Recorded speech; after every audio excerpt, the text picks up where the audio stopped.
तो hello guys, कैसे हैं आप लोग। मुझे उम्मीद है कि आप लोग बहुत ही अच्छे होंगे। आवर डेटिंग स्टोरी के एपिसोड नंबर 12 में आपका स्वागत है। एपिसोड में आगे जाने से पहले आपसे एक छोटी सी रिक्वेस्ट है कि प्लीज़ मेरे चैनल को सब्सक्राइब करें एंड मुझे सपोर्ट करें। और अगर आपको ये एनिमी पसंद आता है तो हमेशा की तरह हमारा कमेंट का टारगेट होता है 40 और 1K लाइक का, जो आपको सभी दोस्तों के साथ मिलकर करवाना होता है। अगर आप ये करवा देते हैं तो मुझे लगता है कि आपको ये एनिमेशन बहुत ज़्यादा पसंद है। तो इसका अगला पार्ट मैं और भी जल्दी लेकर आऊँगा आपके लिए। चलिए अब ज़्यादा देर ना करते हुए इस एपिसोड को हम लोग स्टार्ट करते हैं। एपिसोड के स्टार्टिंग में राइटू और श्रीकावा को देखते हैं जो यहाँ पर क्रिसमस के लिए जा रहे होते हैं। यहाँ पर जो हमारी श्रीकावा होती है वो कहती है कि मुझे बहुत ही अच्छा लग रहा है तुम्हारे साथ क्रिसमस मनाने में। अभी क्रिसमस आया नहीं है, आने वाला है। वो कहती है कि तुम जानते हो ना तुमने क्या कहा था। तुमने कहा था कि मैं जो चाहती हूँ वो कर सकती हूँ, इसीलिए मैंने डिसाइड कर लिया है। जो मैंने डिसाइड किया है मुझे उम्मीद है कि तुम उससे बुरा नहीं मानोगे, तुम मेरी बात को मान लोगे। यहाँ पर वो जो है उसके अजीब से मन में अजीब अजीब ख्याल आने लग जाते हैं।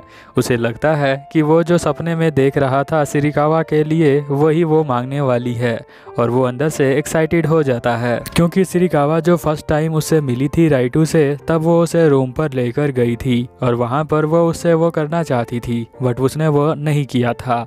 अब इसे यहाँ पर लग रहा है कि वो यहाँ पर वही चीज़ करना चाहती है, बट श्रीकावा कहती है कि हमारा लोटे ऑपरेशन स्टार्ट होगा। अब लोटे ऑपरेशन क्या है ये लोग जाकर रेस्टोरेंट में बैठकर डिस्कस करते हैं। जहाँ पर श्रीकावा बताती है कि मारिया और हम दोनों एक सिस्टर हैं। जो मेरी बहन मारिया और मैंने मिलकर देखा है उस ड्रीम को पूरा करना ज़रूरी है। वो कहती है कि हम दोनों अपने मॉम डैड के साथ बहुत ही हैप्पी रहा करते थे फैमिली के अंदर, और मेरी मॉम भी अभी भी डैड को चाहती है, मुझे ऐसा लगता है। बेशक उन दोनों का डिवोर्स हो गया हो तभी भी मुझे ऐसा लगता है, इसीलिए मुझे लगता है कि उन्हें दोबारा से कपल बना देना चाहिए। यहाँ पर राइटू कहता है कि इसका मतलब ये है कि तुम चाहती हो अपने डैड को अपने फैमिली में वापस लेकर आने का। तो वो कहती है कि यही है हमारा लोटे ऑपरेशन। तुमने सही सोचा, क्योंकि मैंने कुछ दिन पहले एक कॉमिक पढ़ी थी, उस कॉमिक के अंदर भी दो बहनें हुआ करती थी।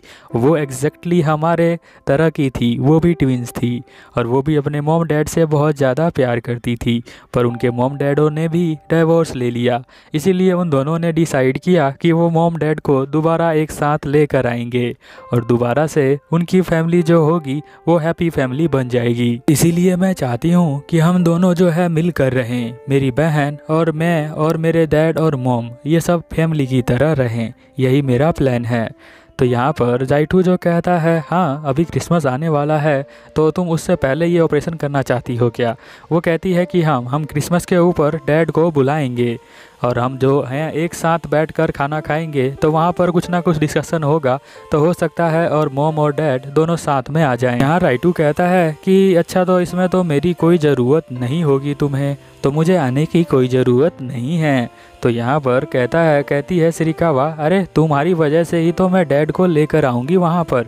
मैं उन्हें कहूँगी कि मुझे अपने बॉयफ्रेंड से इंट्रोड्यूस करवाना है डैड आपको, तो वो जो है तभी तो आएंगे वहाँ पर रेस्टोरेंट के अंदर। इसीलिए तुम बहुत ही ज़्यादा इम्पोर्टेंट हो इस गेम के अंदर, और इस बात के लिए मैं तुम पर पूरा भरोसा करती हूँ कि तुम जो हो मेरे साथ ज़रूर आओगे। तो वो कहता है कि अगर तुम्हें बुरा नहीं लगेगा तो मैं ज़रूर तुम्हारे साथ आऊँगा। तो वो यहाँ पर श्रीकावा बहुत ही ज़्यादा खुश हो जाती है और कहती है थैंक यू, चलो हमारा प्लान सही होगा तो हम सब साथ में रहेंगे। अभी मैं जो हूँ उसके लिए लेटर लिखती हूँ अपने डैड के लिए। यहाँ पर वो बैठ जाती है स्कूल में और लेटर लिखना स्टार्ट कर देती है। हम देखते हैं कि यहाँ पर वो दोनों मारिया और राइटू दोनों आ जाते हैं।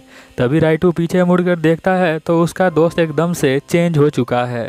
ये वही उसका दोस्त होता है जो कि पहले बहुत ही मोटा था, और यहाँ पर श्रीकावा जो लड़की है उसके दोस्त को उसने प्रपोज़ किया था, पर उसकी दोस्त ने उसे रिजेक्ट कर दिया था।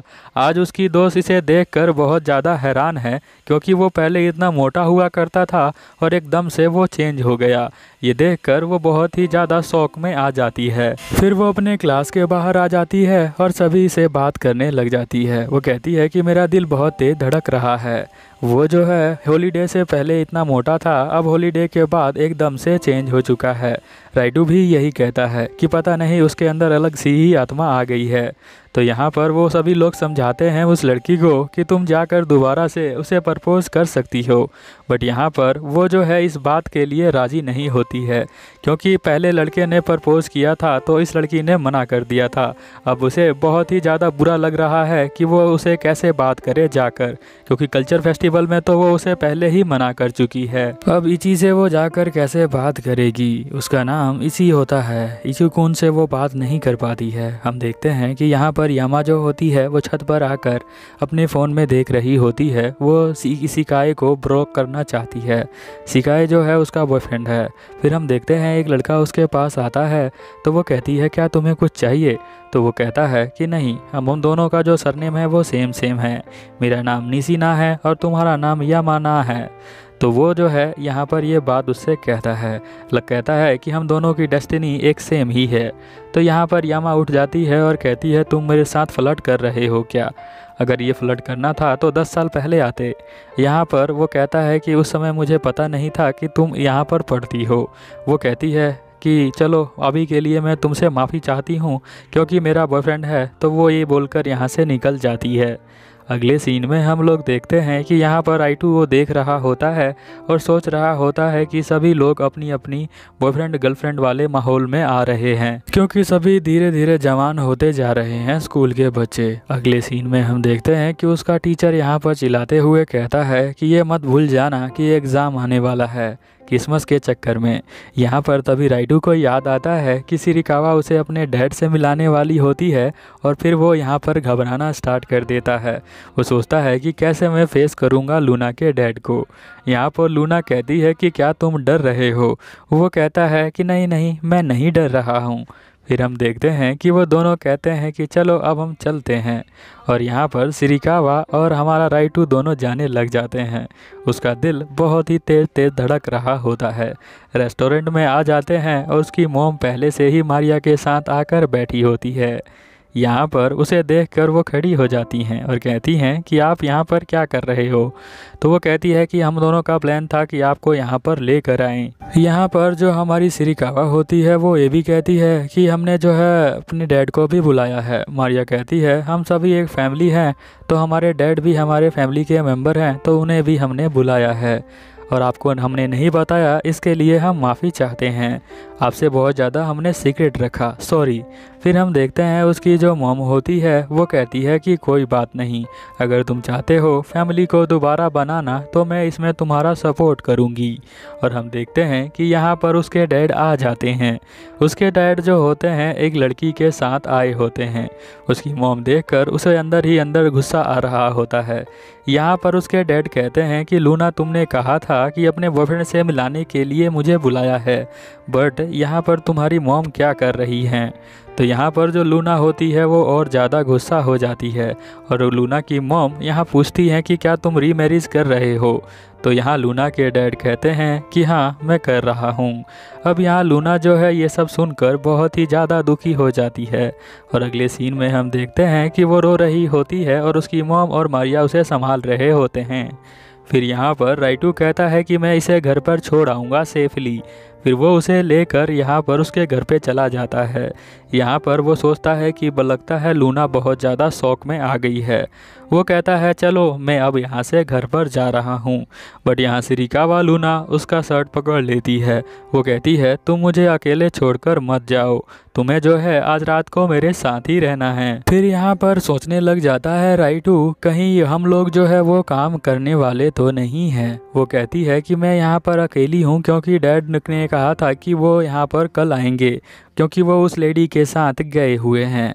तो यहाँ पर वो कहता है जो राइटू होता है कि हम लोग यहाँ पर नहीं रह सकता हूँ, मैं अकेले यहाँ पर नहीं रह सकता। वो फिर से जाने की जिद करने लग जाता है। तो यहाँ पर सिरिकावा कहती है कि प्लीज़ रुक जाओ, क्या तुम भी मुझे छोड़कर चले जाओगे इस तरह के सिचुएशन में? यहाँ पर वो ज़बरदस्ती सोच रहा होता है कि गलती से वो ना हो जाए और वो अभी वो करना नहीं चाहता है, हालांकि उसे करने का बहुत ही अच्छा मौका है।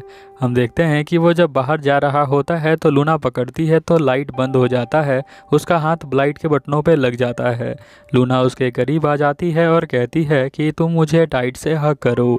फिर हम देखते हैं कि यहाँ पर राइटू उसे टाइट से हग करता है। उसकी बॉडी जो होती है वो बहुत ही ज़्यादा गर्म होती है, इसीलिए वो थर्मोमीटर लेकर यहाँ पर उसकी बॉडी के टेम्परेचर को चेक करता है, जो कि बहुत ही ज़्यादा होता है। वो उसे उठाकर उसके रूम में लेकर जाता है, क्योंकि वहाँ पर वो उसे रेस्ट करने के लिए कहता है, और साथ में पानी की पट्टी उसके सर पे लगाता है ताकि उसके बॉडी का टेम्परेचर ठीक हो जाए। मन ही मन सोचता है कि मैं तुम्हें बचा लूँगा। फिर हम देखते हैं कि यहाँ पर सीन चेंज हो जाता है और यहाँ पर यामा जो होती है वो हमेशा की तरह पार्ट टाइम जॉब कर रही होती है, बट वो लड़का निशी यहीं पर होता है जो उसे छुप कर देख रहा होता है, क्योंकि वो उसे पसंद करता है और वो जो है उसे बोलना चाहता है ये बात। यहाँ पर निकारू जो है यहाँ काम कर रही होती है, तो उसके बॉस कहते हैं कि लगता है आज ज़्यादा कस्टमर नहीं आने वाले हैं, तो तुम घर पर जा सकती हो। निकारू यहाँ पर बाहर जाने लग जाती है और लड़का अभी तक यहीं पर होता है। वो सोचता है कि यही मेरा चांस है, अब मुझे जाकर बोल देना चाहिए। तभी निकारू एकदम से रुककर उल्टी डायरेक्शन में भागना स्टार्ट कर देती है। वो भागते हुए एक बिल्डिंग में जाती है। फिर यहाँ पर गेट खोलकर देखती है तो बहुत सारे स्टूडेंट यहाँ पढ़ रहे होते हैं। वो सीकिया को ढूंढ रही होती है। सीकिया यहीं पर पढ़ते पढ़ते सो गया होता है। तभी वो उसका गेट खोलकर यहाँ पर आ जाती है। ये लाइब्रेरी है। इसके अंदर आकर वो कहती है कि मैं तुम्हारा वेट कर सकती हूँ, जब तुम्हारा एग्ज़ाम ख़त्म हो जाए तो हम जो है दोबारा अपना रिलेशनशिप कंटिन्यू कर सकते हैं। क्योंकि सीकिया जो है उसने रिलेशनशिप इसलिए तोड़ा था क्योंकि उसके एग्ज़ाम आ रहे थे। अब वो यहाँ से बोलकर जा रही होती है तो सीकिया थोड़ा सा होश में आता है और उसको जो है यहाँ मफलर देता है। अब वो दोनों एक दूसरे के करीब हो जाते हैं, बट हम देखते हैं वो लड़का निशी जो होता है ये सब देख लेता है और ये देखकर वो यहाँ से चला जाता है। उसके दोस्त का फ़ोन आता है कि चलो गेम खेलते हैं, तो वो गेम खेलने के लिए यहाँ पर आ जाता है। फिर हम लोग अगले सीन में देखते हैं कि यहाँ पर वो दोनों राइटू और यहाँ श्रीकावा दोनों सो रहे होते हैं। सोने के बाद वो नीचे चाय पीने आ जाते हैं। यहाँ पर राइटू कहता है श्रीकावा अपने आप को ज़्यादा पुश मत करना। श्रीकावा हंसते हुए कहती है कि मुझे तुम्हारे साथ क्रिसमस मॉर्निंग मनाने में बहुत मज़ा आया, ये रहा तुम्हारा प्रेजेंट। वो सभी को एम्बुलेट देती है, बहुत ही अलग अलग तरह के। वो इतने सारे इसलिए ले आती है क्योंकि वो कंफ्यूज हो जाती है कि उसे कौन सा एम्बुलेट चाहिए। उसने जो है निकारू से भी पूछा था, बट तुम जो हो हमेशा पढ़ते रहते हो, तो मुझे समझ में नहीं आया कि तुम्हारे लिए कौन सा लेकर आऊँ, इसीलिए मैं ये सब ले आई। अब उसे प्रेजेंट देने के लिए यहाँ पर वो सेंटा का कॉस्ट्यूम पहनकर आ जाता है और यहाँ पर श्रीकावा इसे देखकर हंसने लग जाती है। फिर वो यहाँ प्रेजेंट देता है जो कि मून ईयरिंग्स होते हैं, जिसे देखकर वो बहुत ज़्यादा खुश हो जाती है। उसके डैड भी यही प्रेजेंट उसे दिया करते थे। अब वो दोनों कानों में अलग अलग ईयरिंग्स पहन सकती है, एक डैड का दिया हुआ और एक अपने बॉयफ्रेंड का। फिर यहाँ से चला जाता है राइटू। रात को हम देखते हैं कि यहाँ पर वो बेड पे लेटकर बात कर रही होती है नाकुरा से कि वहाँ जो राइटू था वो पूरी रात मेरे साथ था, बट उसने जो है कोई भी नोटी हरकत नहीं करी। निकुरू कहती है क्योंकि वो तुमसे प्यार करता है। प्यार के अंदर हर बार नोटी चीज़ करना ज़रूरी नहीं है, बट धीरे धीरे तुम्हारा भी मन कर रहा है उसके साथ नोटी चीज़ करने का। वो शर्माते हुए कहती है कि नहीं, ऐसी कोई बात नहीं है, बट मैं अपने आप को इमेजिन कर रही थी, इसीलिए मैंने तुम्हें बताया। वो कहती है कि लव के अंदर जो है ज़रूरी नहीं है कि हम लोग बार बार वही चीज़ करें, इसके अलावा भी प्यार अलग अलग तरीक़ों का होता है। राइटू जो है तुम्हारी बहुत ज़्यादा रिस्पेक्ट करता है, इसीलिए उसने शायद वो नहीं किया हो। और रात को तुम्हारी तबीयत भी ख़राब थी, इसीलिए लगता है कि उसने जो है ये सोचा नहीं करने का, वो तुम्हारा ध्यान रख रहा था। फिर वो फ़ोन रख देती है और यहाँ पर श्रीकावा सोचने लग जाती है कि अगर वो मेरे साथ करेगा तो मुझे ऐसा ही फील होगा कि मैंने फ़र्स्ट टाइम किया है। ये मुझे सोचकर बहुत ही अच्छा लग रहा है। अगर एपिसोड को देखते देखते आप यहाँ तक पहुँच गए हैं तो प्लीज़ चैनल को सब्सक्राइब कर लें, क्योंकि अगर आप ऐसा करेंगे तो मुझे बहुत ही अच्छा लगेगा। इसका अगला एपिसोड देखने के लिए बेल आइकन को भी दबा देना। चलो मिलते हैं अगले एपिसोड में, तब तक के लिए ओवर एंड आउट।